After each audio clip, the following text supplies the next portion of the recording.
বিসমিল্লাহির রহমানির রহিম। আজ সারা মুসলিম জাহানের সবচেয়ে বড় ধর্মীয় উৎসবের দিন, পবিত্র ঈদুল আজহার দিন। সবাইকে ঈদের শুভেচ্ছা, ঈদ মোবারক। যাদের কুরবানি করার সামর্থ্য আছে, অর্থাৎ কুরবানি ওয়াজিব হয়েছে, তাদেরকে কুরবানি করতে হবে, আর তা না হলে গুনাহগার হইতে হবে। কুরবানিগুলো আমরা লোক দেখানো বা লৌকিকতার মধ্যে নেব না। এটা আল্লাহর হুকুম এবং আল্লাহর সন্তুষ্টির জন্য আল্লাহর নামে কুরবানি করব। বান্দার নিয়ত হচ্ছে সবচেয়ে বড় জিনিস।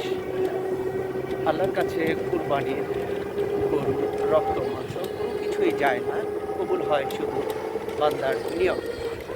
আল্লাহ মুসলিম জাতির পিতা হযরত ইব্রাহিম আলাইহিস সালাম থেকে এই বাণীটা চালু হয়ে আসছে আল্লাহর নির্দেশ অনুযায়ী। হজের মৌসুম চলছে, হাজিরা হজ করেছেন, কুরবানি সম্পন্ন করেছেন। আল্লাহ প্রত্যেক হাজিকে ভালো রাখুন এবং নিরাপদে তাদের বাসায় পৌঁছে দিন। এবং আমরা যারা হজ করতে পারি নাই, তারা যেন আপনার ঘর বাইতুল্লাহ শরীফ এবং মক্কা মদিনা এবং আমাদের নবী করিম সাল্লাল্লাহু আলাইহি ওয়াসাল্লাম